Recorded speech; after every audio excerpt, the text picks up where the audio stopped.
Good morning. So today's daf is Kuf Tes 109, and we begin at the bottom of Kuf Ches Amud Beis 108b. And we were talking about the obligations of the Dalet Kosis, or the 4 cups of wine, and the chiyuvim, the obligations that pertain to everybody in the family and what the cups need to be like. And so today we're going to see who and how big this needs to be. So we saw that the chiyuv is that you should have a revius, a quarter of a lug, which I said is approximately 3 ounces. And we'll talk about today where we get that from. So Tana Rabban. The Brisa taught, this is 4 lines from the bottom of 108b, Kuf Ches Amud Beis. Hakol chayavim arba kosos. Everybody is obligated in the 4 cups, as we saw yesterday, that men and women, even though it's a time-bound mitzvah, women are also included because the nace, the miracle, happened through the merit of the women of B'schus Nashim Tzidkanias, and so af heino yebas nace, the miracle is also with the women, and so women are also obligated.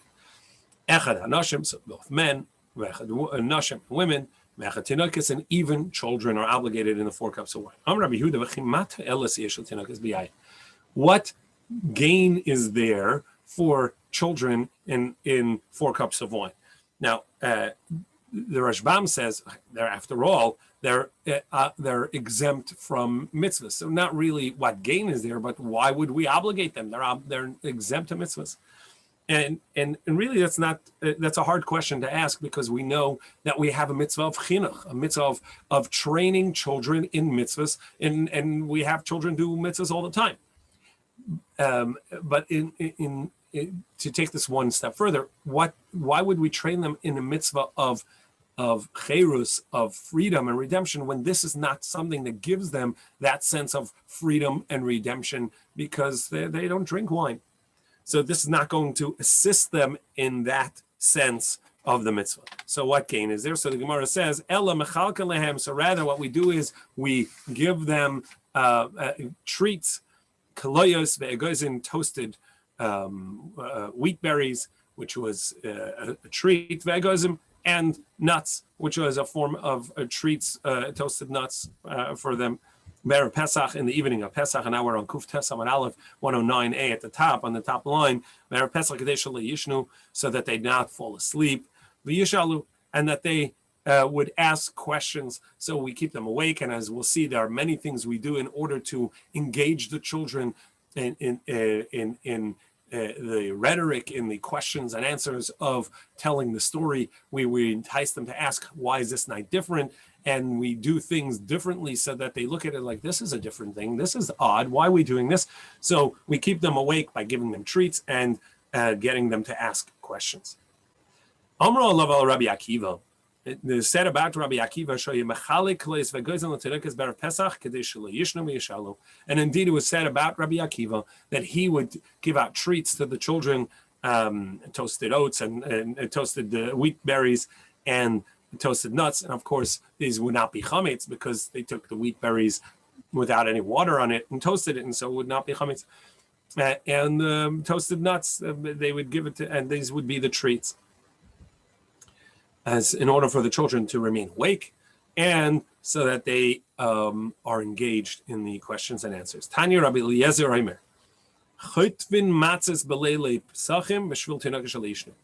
We grab the matzahs on the night of Pesach in order that the children should not fall asleep. Now, what this grabbing of the matzahs means, so there are different interpretations. There are those that say that we lift the matzah at different parts of the meal. Normally, when we have a meal, we pick up the cup of wine, and then we pick up the bread and we eat. And over here, we pick up a cup of wine and we drink, and then we pick up the tray of matzah, but we don't actually eat it. We put it back down. And so this is, lifting, put it down, is a form of difference in this night, and in order to have the children engaged and intrigued by the differences and not fall asleep. There are those that say no, but chaytvin asamasa means we rush through to get to the meal so that the children would be awake for the entirety of the Seder, including the end of the meal, and the Hallel. There are those that interpret it, no, that the grabbing of the matzah is a form of stealing the matzah, hiding the matzah, engaging the kids in the afikomen, which is a way of having the children, excited by the occurrences that happen at the Seder in order to engage them, in order to keep them going. Tanya Amar of Rabbi Akiva miyamav le'amar higia es la'amod bebeis hamedrash. It is said about Rabbi Akiva that he never said to the students, you know what, time to go. We have to close up the academy. We have to close up the beis medrash and go home. But always, if the people wanted to learn, it was always open. Besides for chutz mi'arvi pesachim, ve'erev Yom Kippurim, and besides for erev Pesach, on Erev Pesach, and he would close up early so that people could go home and have a nap in the afternoon, so that in the evening they would not be tired and be able, and so too the children should have naps in the afternoon, so that by the time it comes to the Seder, they're going to be, they have the energy and the ability to stay up beyond their bedtime. So the planning on the day of Erev Pesach, in order to be able to be up at night, is a part of just as we saw earlier, you don't eat in order to have an appetite. You also take a nap in the afternoon in order to have the strength to be up. And so to the children, change their routine for these, for the Chag, for the Yantiv, in order that they be up at night, they take a nap in the afternoon.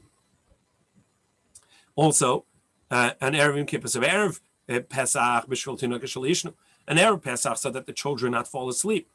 U've'erev Yom Kippurim kedei sheyochel yachilu es b'neihem. Also, in order for everybody to eat before Yom Kippur, so that everybody would go home and feed the children and make sure that there is enough eating going on during the day. And as we know that the Gemara tells us, there is a mitzvah to eat on Erev Pesach, on Erev Yom Kippur, and so these 2 days, Erev Pesach and Erev Yom Kippur, the academy was closed. Everybody was sent home to take care of these needs of taking naps in order to be able to be up in the evening for the Seder, at night for the Seder, and in order to eat Erev Yom Kippur to be able to fast properly.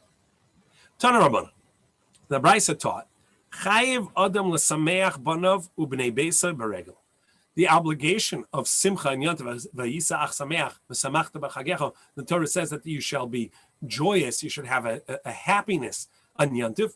So it is important not only for one to take care of themselves, but to take care of all the other members of the household. And as the Pasuk says, not only your household, also everybody else, it's an obligation to make sure that the entire community can have Simcha, Shenemar, as it says in the Pasuk, V'samachta b'chagecha, and you will be joyous on the Yantiv. But not only you, it says, Ata, you, Uvincha, and your son, Uvitecha, and your daughter, V'avdacha, V'amascha, and your servant and maidservant, V'halevi, V'hager, V'hayosa, V'almana, Shebesharecha, and also the Levi, who doesn't have the means himself to take care of his Yantiv needs, and the foreigner, the Ger, who is in your midst, and the widow and the orphan who are in your midst, who may not have someone to fend for them and to take care of them. It is our obligation to take care of everyone, that everybody has the ability to have Simchas Yantiv. So how do we make sure that there is a Simcha on Yantiv? B'mamas anchad. So in what way do you give Simcha to everybody that you can? B'mamas anchad b'yayin, with wine. There is an obligation and an ability to add joy on Yantiv by having a glass of wine. And so to have a Revius wine on Yantiv is a part of the mitzvah of Simchas Yantiv. Rabbi Yehuda says it can't be fixed. Everybody, what is appropriate for them. Anashim b'roi lehem, anashim b'roi lehem. And everybody, men, women, children, depending on what it is that's going to make them joyous for Yantiv is what you give them. So men, anashim b'roi lehem b'yayin. For the men, it may be with wine. V'anashim b'mai. And what about for the women? Tanar of Yosef, Bavel in Babylon, big dates of with colored clothing. These were nice outfits that they would have, special for Yantiv. Big dates of was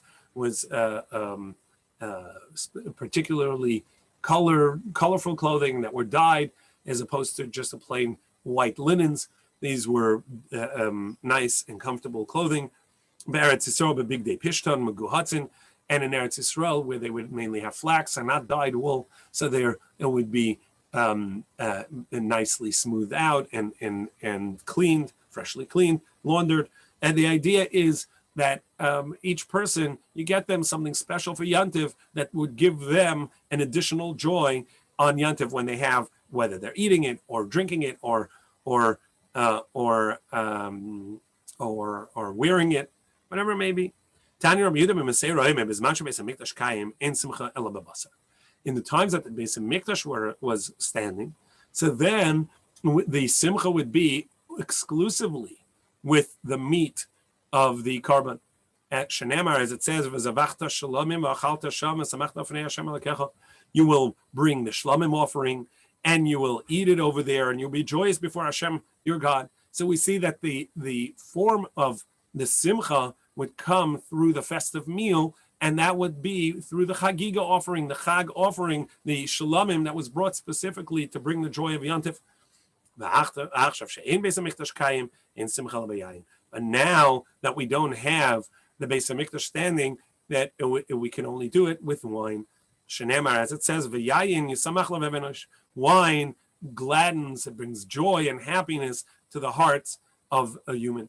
Obviously, in moderation, everything we do, but the idea is to bring simcha and to add to the joy of Yantiv. And each person, according to what will bring them the joy. But the idea is that simcha of basar and yayin is the classic that we know from the Beis Hamikdash time and from the Pesukim. And so the Rambam says, and that is brought as halacha, that we have meat and we have wine, special on Yantiv, in order to bring the joy, and even somebody that typically doesn't partake in that should partake in on Yantiv in order to add to the joy and gladness. Also, make sure that there's something special for each person in the home, whether it's the children, they get treats or a special toy, a game, special clothing. Everybody should have something, and this is a part of the mitzvah of Yantiv and the expenses of Yantiv to spend on each person to make sure that they have something special for Yantiv that will bring them this simcha, which the Torah says we have to make sure to ensure that everyone in the household is joyous. But not only that, if we only do it for ourselves, that maybe we're not doing it for Yantiv, maybe we're doing it for selfish reasons. But if we take care of everybody in the community, we make sure that those that cannot fend for themselves or don't have enough for themselves, and we take care of them and make sure that they too have the simcha of Yantiv and their needs are taken care of, then we know that we're not doing it for ourselves, we're doing it for Yantiv. Amar Rabbi Yitzchak, Kasta de Murisa, the Hava B'tzipori, he Haves Kimin Luga the Mikdasha. He says, we said earlier that how big does this cup of wine, the daled koses, the 4 cups, have to be? It has to be a revius, a quarter of a lug. Now, if you want to have a quarter of a lug, how am I going to figure that out? So he gave, Rabbi Yitzchak said that this measure that they sell murius, which is a fish brine that that you can find in Tzipori, in this northern city Tzipori, that is approximately a lug. So you split that into 4, and that tells you that how big a lug is, a revius lug. So then you know how big your cup of wine needs to be. This is the measure that he gives, because this was the lug in the Beis Hamikdash. And through this, you would know how to measure a quarter of a lug for your cup of wine, for your daled koses. Am Rabbi Yochanan, Timniyasa Kadmaisa, the Hava B'Tveria, Hava Sisera Aldor Riva. A certain measure that was there beforehand in Tiberias and Tveria, and so this measure that existed in Tiberias and Tveria is a quarter larger, and so you can split it into 5, and then you would know what the revius is. So that's Uba Mashar and Revius Shel Pesach. So too, we're going to measure the Revius of Pesach in this way as well. So we now have 2 clues for a Revius, both of which obviously are not going to help us. So the Gemara now is going to tell us a statement from Rav Chisda to help us measure how big this needs to be. Amar Rav Chisda Revius Shel Torah. How do you know what a Revius is? It is etzba'ayim al etzba'ayim. It is 2 finger breadths by 2 finger breadths. Baram etzba'ayim v'chatzi etzba v'chomesh etzba. By the height of one, by 2 fingers, plus another half a finger, plus another fifth of a finger. So basically 2.7, because a half is 0.5, and a fifth is 0.2. So it's 0.7. So that's the measure. It's 2 fingers by 2 fingers by 2 and by 2.7 high. Kedatanya, as we learned in a brayso. V'rachatz b'mayim es kol basar. It says in regards to going to the mikveh that one would have to immerse their entire body at once in the mikveh waters. Now, the first thing is it says kol basar. That means that there cannot be a barrier, that the mikveh has to be in contact with the entire body, and not that there's something in between. So you can't have the bandage on or other things. That's a chatzitza b'mayim. Now it has to be that the person is immersed in water. B'mei mikveh, it has to be gathered water, as we've seen. It cannot be mayim she'uvin. It has to be a natural water, not gathered. It can't be that it was gathered in a bucket and poured into a place, or really gone through a hose or anything like that. And it has to be that the rain, it's rainwater gathered by itself. Es kol basare, and the entire body, mayim shekol gufo elebehem. So not only does it say that the entire body has to go in, but the measure of water also has to be that the entire body can go into. And this is the torso, v'kamahin. And so how much is that? What measure would you have to know how much that is? Amma al amma beroim shalosh amas. It is 1 amma by the height of an amma. By the width of an amma by an amma, by the height of 3 ammas. Now 3 ammas are approximately 4.5 feet. And so the torso of a body, the shoulder minus the head, would be approximately there. And then the person would go dunk in, and the displacement would then allow for the person, for the water to go above their head, and the entire body has to go in at once. But the water itself is going to be approximately 1 amma by 1 amma. It'll be 1 amma by 1 amma by 3 ammas, which is approximately 1.5 by 1.5 by 4.5 amos feet. That's the approximate measure. So this calculation now brings us to Shira Chachamim. V'Shira Chachamim. Chachamim measured this.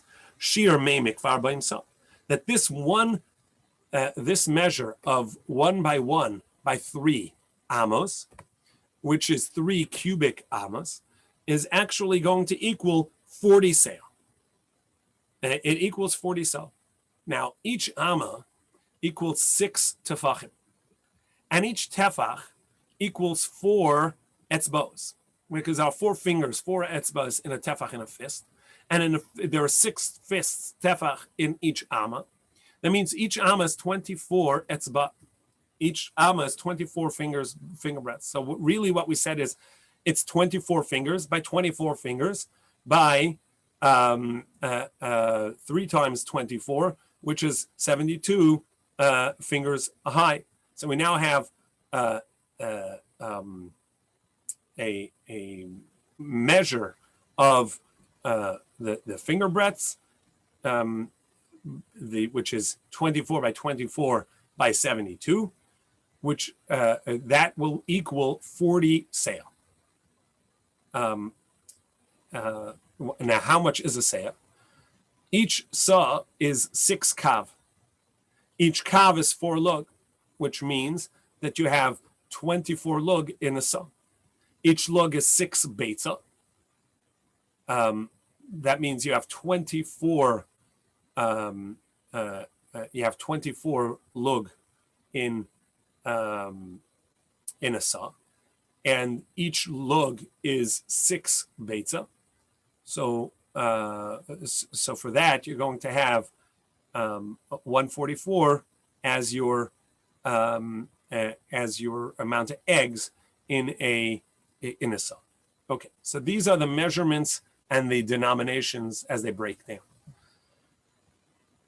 We're going to have to bring it down to 1.5 beitza, which is a quarter lug, which is the measure of that we're looking for, and that's going to come out to 2 by 2 finger breadths by 2.7 finger breadths. And how do we get that? So there are the Rashi, Rashbam, Tosas, they all have different ways here of coming to the same calculation. But essentially, if we look at a mikvah, which is the blue here, and we have 1 by 1 by 3 amma, which means you have 3 cubic ammas. But if each tefach, each amma is 6 tefachim, so you have 6 by 6 by 18 tefachim, which is 108 cubic tefachim. Or as we said, it's 24 by 24 by 72 fingers, which is 41,472 cubic etzbos. Now, the way that the Rashbam does this is says, let's break this down into 16 equal parts of let's do an amma. Let's do the height of the entire mikvah, which is 18 tefachim high, but let's break it down into 16 parts, because each one of the 16 parts of 1 amma by 1 amma, the height of a 16, which is really a tefach, plus an additional finger, plus additional half a finger, which is the 24 fingers broken into, the 72 fingers broken into 16 is going to give you a tefach, which is 4 fingers, plus another half a finger breadth. That will give you the height of each each slice of this mikvah, which will equal 2.5 sa. And then breaking down 2.5 sa is going to be easier, because that 2.5 sa is if there are 24 lug in a sa, you'll get to the 40 broken down to 16 is 2.5, and then if you do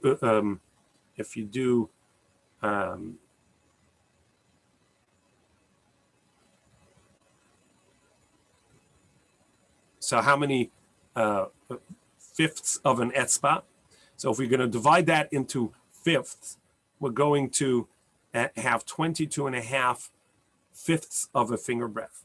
And that's the way he breaks it down in order to get into the measure of the lug. In any case, but in simple calculation, what we're doing over here is that we're trying to find the 3,840 cubic fingers. So if we have 2.2 by 7 equals 10.8 cubic finger breadths, and that's the same as a log. Essentially, what we have is the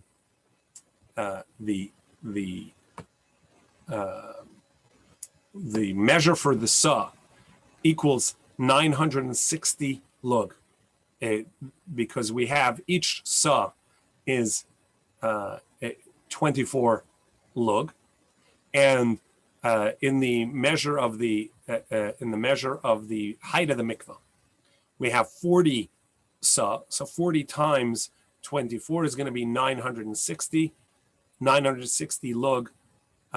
If we're going to divide that by a quarter log, you're going to have 3,800 440 sections or quarters in the size of the mikvah.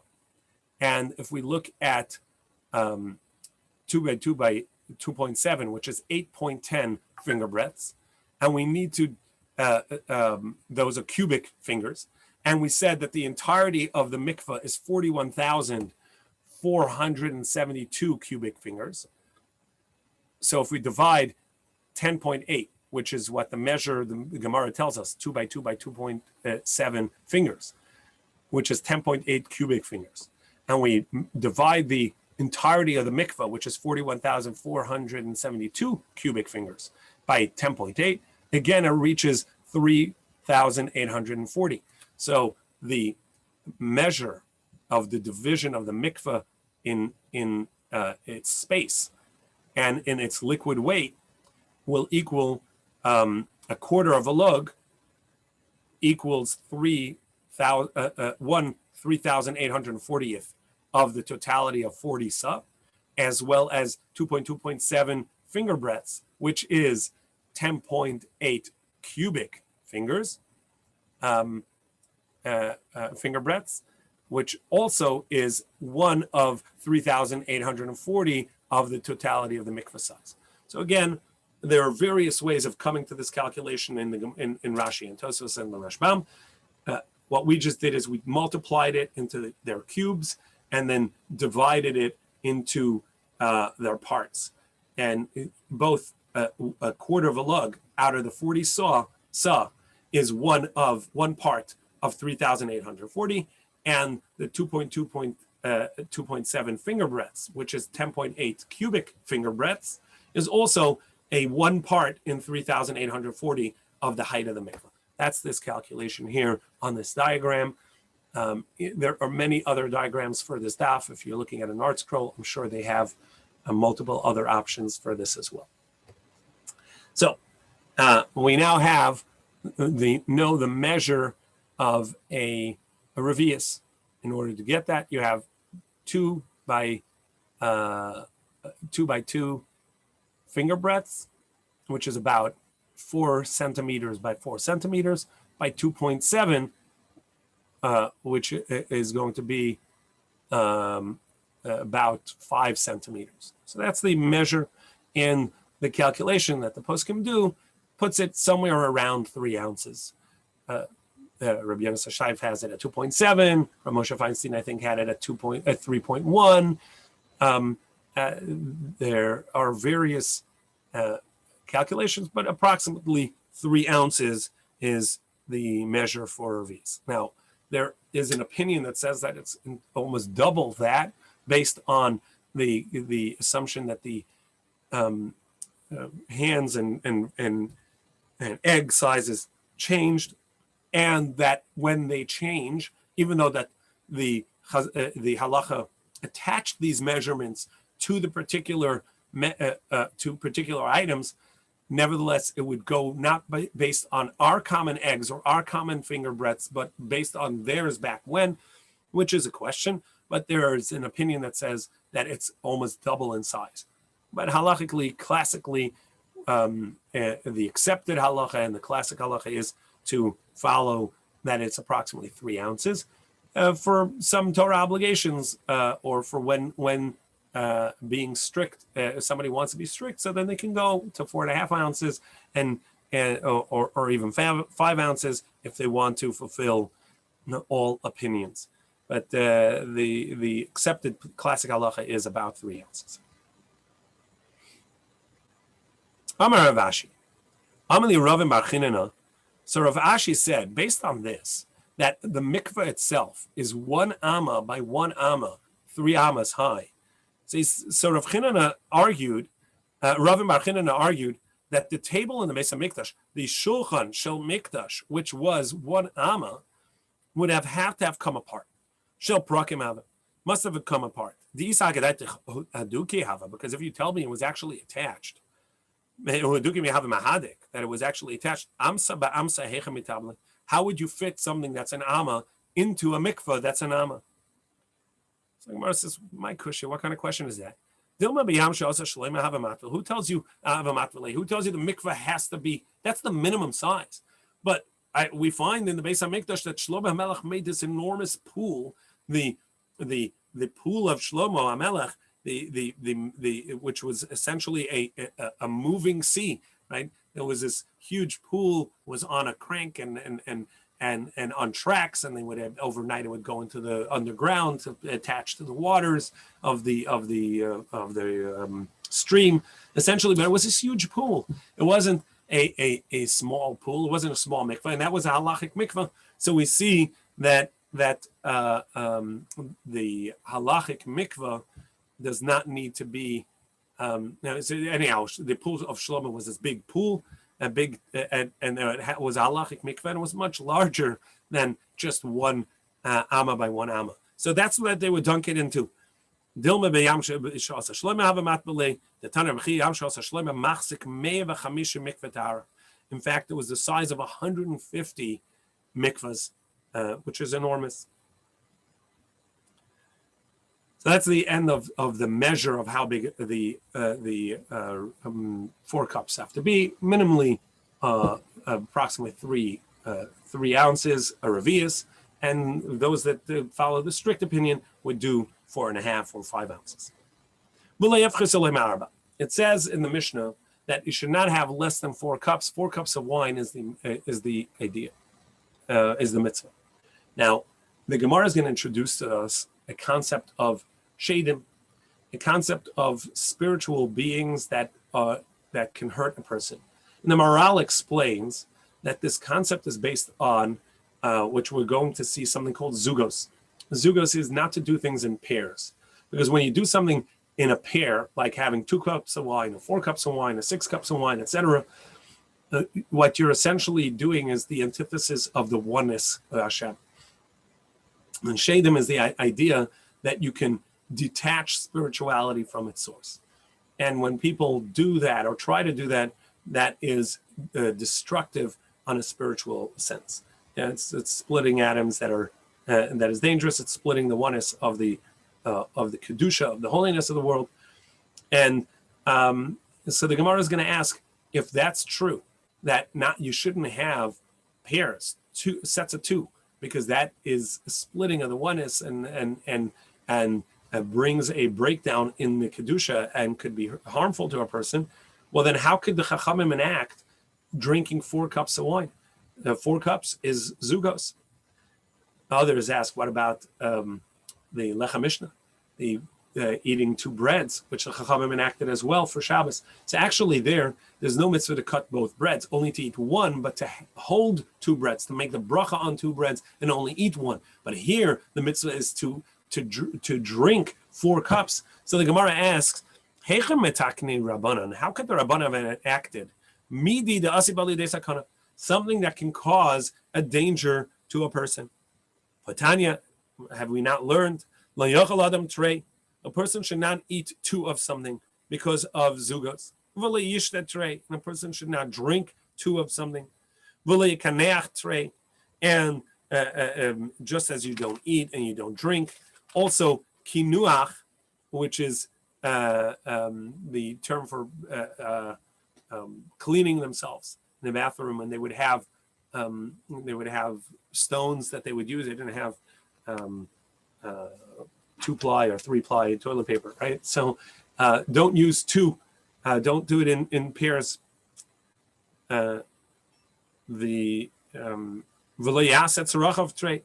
and also one should not have marital intercourse twice, one after the other, because twice also anything that's pairs is something that should not be done. Amar Nachman, Amakra. So Nachman says, the night of the Seder, we're not worried about any of that. Leil Shimurim. The Torah says that this night is a night of protection. It's guarded. It's guarded. Leil Amashumar Uba Min Amazikin. It is a night that is protected and continues to be protected from the Mazikin, from any damaging powers that is if somebody attaches by doing something that is not supposed to be done. So the Chachamim enacted explicitly, go ahead and drink 4 cups 2 sets of 2, and it's not going to be any problem. Rava says, no, this is not only that night. Any night of the year, any time, when you have a cup of wine for bracha, that does not contribute to the sets of 2. It can bring you to an odd number, but it will not contribute to make it an even number. Again, what was the basis of this idea of the 2 being a breach and therefore harmful to a person? It's because it's a detachment of the oneness. But if you're saying a bracha, that's a connection to the oneness, and that cannot be ever a part of the brokenness of the detachment from the yichud, from the oneness of Hashem. Ravina Amar Arba Kasi Tikni Rabbanan Deracherus. It's true. Ravina says, actually tonight, the night of the Seder, the 4 cups, it's true that there were 4 cups of wine that were established as a form of cherus, of show of freedom and redemption. But really, each cup, mitzvah ba'ape nafshehu, each one is its own mitzvah, and therefore they don't actually combine with each other, and so they won't count. So we now already have 3 answers as to why the Chachamim enacted 4. We're not concerned with the concept of zugos. 1, because it's a special night. It's a night of protection. Hashem is protecting us every year, and so there's no concerns. 2, bracha never is going to be included in zugos. And 3, each one of these is a separate mitzvah, so it doesn't matter. And there are halachic ramifications of these. So Rava's answer that bracha never is a part of zugos means even somebody who's concerned with zugos, and nowadays we generally are not, it doesn't affect us, and we're not concerned with it. But if anybody is particular about it, a bracha would not take effect of that. Ravina's answer, however, actually has halachic ramifications, because what he's saying is that each one of the 4 cups, it's not one mitzvah of 4 cups. It's 4 individual mitzvahs. Each cup has its own mitzvah. And you will notice at the Seder, our custom is, the halacha for Ashkenazim is that what we do is we say a bracha borei pri hagafen on each one of the cups, even though normally, typically we say you make a bracha, and as we saw earlier, if you didn't change your place and you're at the Seder, you haven't, and you intended to drink more, that means you didn't have a hesach hadas, you didn't break your intention of continuing to drink, so you shouldn't have to make another bracha. However, since each one of these cups is an independent drinking, because each one is an independent mitzvah, we say a bracha, borei pri hagafen, for each one of the cups individually, separately. So Ravina's answer here, even though it may not affect us for zugos, because we're not concerned with zugos nowadays, this idea of eating or drinking in pairs and sets of 2, nevertheless, his answer does have a halachic ramification in regards to what we do, that for each one of the cups of wine that we have at the Seder, we have a separate borei pri hagafen, even though that we didn't move our place, right? And we're still in the same place. We had intended from the start to drink this, yet we say a separate borei pri hagafen for each one. All right, wishing you a good day, and see you, Be'ez Hashem, tomorrow.